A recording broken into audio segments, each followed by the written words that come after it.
हाय दोस्तों, नमस्कार। आप सभी का मेरे चैनल में स्वागत है। तो आज का सबसे बड़ा क्वेश्चन यही है कि क्या और भी गिरेगा शेयर मार्केट। यानी कि इस समय जो मार्केट की स्थिति है, जिसके अंदर अभी भी इस तरह से सिचुएशन बनती हुई नज़र आ रही है। हालांकि प्री ओपनिंग सेशन में और ओपनिंग सेशन थोड़े से कंट्रोल करते हुए अपने आप को दिखाई दे रहे हैं। ये नज़र आ रहा है कि मार्केट थोड़ी सी स्टेबल होती हुई नज़र आ रही है और एक छोटा सा पिकअप लेती हुई दिखाई देगी। हालांकि कोई बड़ी गिरावट नहीं दिखाई दे रही है इस समय।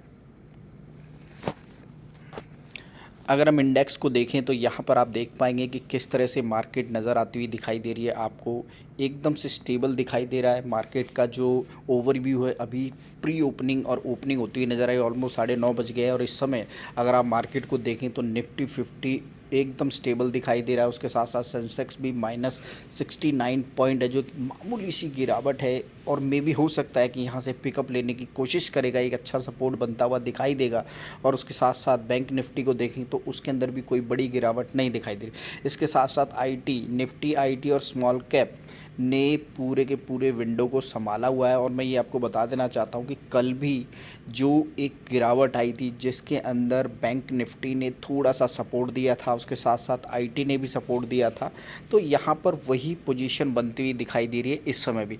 इसके साथ साथ अगर मैं आपको बताऊँ तो यहाँ पर जो वारी एनर्जीज़ है, यानी कि जो नया लिस्ट होता हुआ दिखाई दे रहा है स्टॉक, इसकी अभी आईपीओ आया था और वहाँ से इसने काफ़ी अच्छा पिकअप लेना स्टार्ट किया। और अभी भी यह अच्छे जोन में, यानी कि मार्केट के अंदर अगर आप देखें तो जहाँ एक बड़ी गिरावट है, वहीं वारी एनर्जी के अंदर अगर आप देखेंगे तो काफ़ी अच्छा अप मूव आता हुआ नज़र आ रहा है।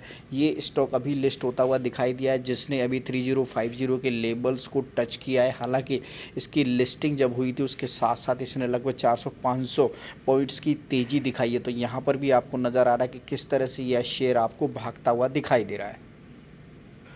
आज की अगर बात करें तो यहाँ पर जो 2-3 चीज़ें पॉइंट्स हैं जिनको ध्यान में रखना होगा। एक पॉइंट ये है कि यूएस के अंदर आज इलेक्शंस हैं और उसके जो रिजल्ट्स हैं, यानी कि जो रेस है वो काफ़ी हार्ड है, यानी कि टफ कंपटीशन होने वाला है कमला हैरिस और डोनाल्ड ट्रंप के बीच में। और इसके साथ साथ ये कहावत भी चलती हुई नज़र आ रही है कि अगर डोनाल्ड ट्रंप आते हैं तो मार्केट के अंदर एक बड़ी मूव आने की उम्मीद है। और अगर कमला हैरिस आती हैं तो यहाँ पर मार्केट क्योंकि स्टेबल नज़र या मे बी नीचे की तरफ गिरावट देखी जा सकती है। उसका रीज़न ये है कि जो कमला हैरिस है वो जो बाइडन को रिप्लेस करती हुई नज़र आ रही हैं, सेम पार्टी से है।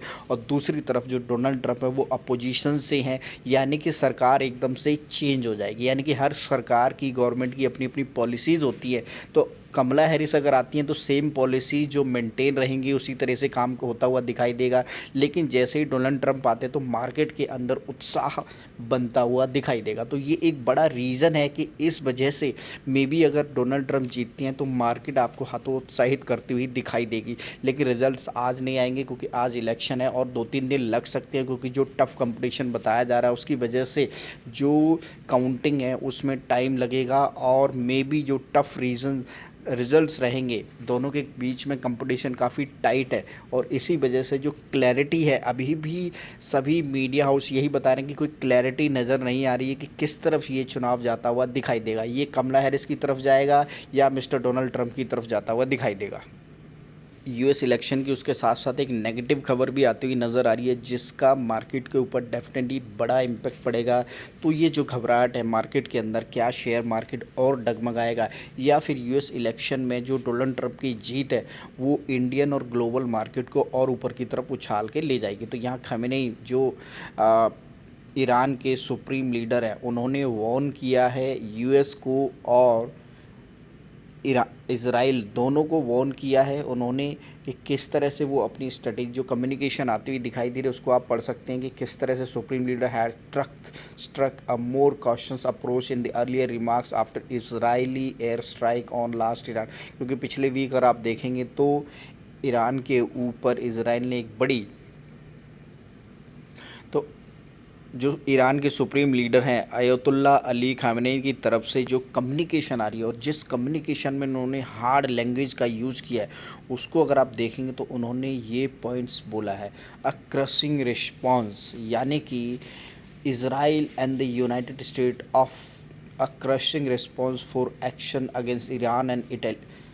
It's allies according to the state media की तरफ से जो कम्युनिकेशन आई है, जिसमें उन्होंने एक कॉलेज के अंदर ये कम्युनिकेशन किया है स्टूडेंट्स के सामने कि क्रशिंग रिस्पॉन्स दिया जाएगा ईरान की तरफ से, तेहरान की तरफ से टू दी वाशिंगटन को और इज़राइल को। तो डेफिनेटली ये जो कम्युनिकेशन है, लेकिन जो पॉजिटिव न्यूज़ है हमें अपनी इंडियन मार्केट के हिसाब से अगर देखनी पड़ेगी तो वो एक ही पॉजिटिव न्यूज़ इस समय निकलती हुई नज़र आ रही है, और उसके लिए मैं सीधा लेके चलता हूँ आपको विंडो के ऊपर। लाइव पिक्चर आती हुई नज़र आ रही है। ऑलमोस्ट 9:43 हो गए हैं, और इस समय अगर हम मार्केट को देखें तो सेंसेक्स ऑलमोस्ट जो अभी थोड़ी देर पहले 67 पॉइंट नीचे था, जो अब 134 पॉइंट नीचे होता हुआ दिखाई दे रहा है। वहीं निफ्टी 50 की बात करें तो 33 पॉइंट नीचे आता हुआ दिखाई दे रहा है। बैंक निफ्टी की बात करें तो 100 पॉइंट नीचे गिरावट इसके अंदर नज़र आती हुई दिखाई दे रही है। और अगर निफ्टी मिड कैप की बात करें तो वो भी गिरता हुआ दिखाई दे। तो ऑलमोस्ट मैंने सभी इंडेक्स को अभी चेक किया है, तो सभी इंडेक्स इस समय रेड जोन में जाते हुए नज़र आ रहे हैं। तो इस समय भी मार्केट को अगर देखा जाए तो वो गिरावट की तरफ जाता हुआ दिखाई दे रहा है। अगर ये सपोर्ट को तोड़ता है तो मे भी हो सकता है कि एक बड़ी गिरावट दोबारा से देखी जा सकती है, लेकिन इस समय अभी ये 134 पॉइंट की और कितना ये वापस रिकवर करने की कोशिश करता है, आपको थोड़ा सा ध्यान देना चाहिए। मैं आपको एक और डाटा दिखाता हूँ जिसके अंदर थोड़ी सी डरावनी पिक्चर आती हुई नज़र आ रही है, लेकिन आपको वो ज़रूर देखिए सच्चाई एक ऐसी चीज़ होती है जो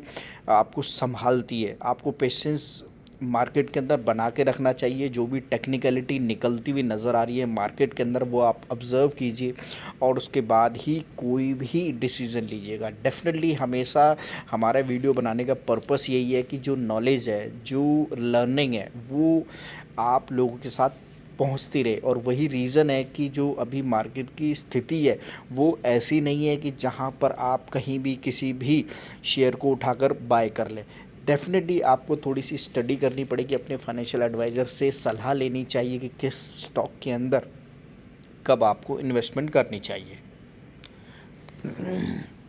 तो यहाँ ये रीसेंट डाटा है जिसको आप देख सकते हैं कि किस तरह से मार्केट के अंदर कंटिन्यूसली जो एफआईआई है वो अपनी बिकवाली करते हुए हर दिन जा रहे हैं। यानी कि 23 अक्टूबर, 24 अक्टूबर, 25 अक्टूबर, 28 अक्टूबर, 29 अक्टूबर, 30 अक्टूबर, 31 अक्टूबर, ये इस पूरे के पूरे अक्टूबर के अंदर एक भारी बड़ी एफआईआई ने सेलिंग की है।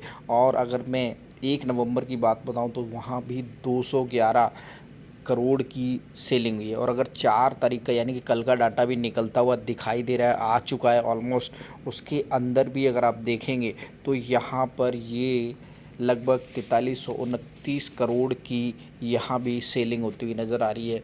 फर्स्ट डे ओपनिंग हुई थी, मतलब ऑलमोस्ट दिवाली के बाद 4 तारीख को मार्केट ओपन होता है, और जिसके अंदर अगर आप देखेंगे तो 4329 करोड़ की सेलिंग होती हुई नजर, यानी कि वो कंटिन्यूसली चलता हुआ दिखाई दे रहा है। अगर मैं इसको मंथली में कन्वर्ट करके देखूंगा तो बहुत बड़ा डाटा है, आप सरप्राइज होते हुए दिखाई देंगे। को आप देख सकते हैं कि किस तरह से कंटिन्यूसली मार्केट के अंदर अक्टूबर महीने के अंदर एक बड़ी सेलिंग होती हुई नज़र आ रही है। अगर आप जुलाई से डाटा को एनालाइज करें तो जुलाई के अंदर कोई बड़ी सेलिंग नहीं हुई है। बहुत अच्छी बाइंग 5407 करोड़ की इंडियन मार्केट के अंदर एफआईआई ने बाइंग की थी। अगस्त महीने के अंदर 20,000 करोड़ की ऑलमोस्ट सेलिंग की थी। उसके बाद सितंबर महीने के अंदर 12,611 करोड़ की बाइंग की है। और अक्टूबर महीने के अंदर वो जो इन्वेस्टमेंट थी लगभग सारी की सारी साल की, वो 1,14,000 करोड़ की इन्वेस्टमेंट को मार्केट से एफआईआई ने निकाल लिया है। और अब नवंबर के महीने के अंदर भी देखेंगे तो मार्केट एकदम उस स्थिति में पहुंचती हुई दिखाई दे रही है जहां 2 ट्रेडिंग सेशन हुए हैं, और आज के दिन का डाटा शाम तक आएगा, वो भी मैं आपको दिखाऊंगा कि किस तरह से कंटिन्यूसली मार्केट के अंदर एफआईआई अपना पैसा निकालते हुए दिखाई दे रहे हैं।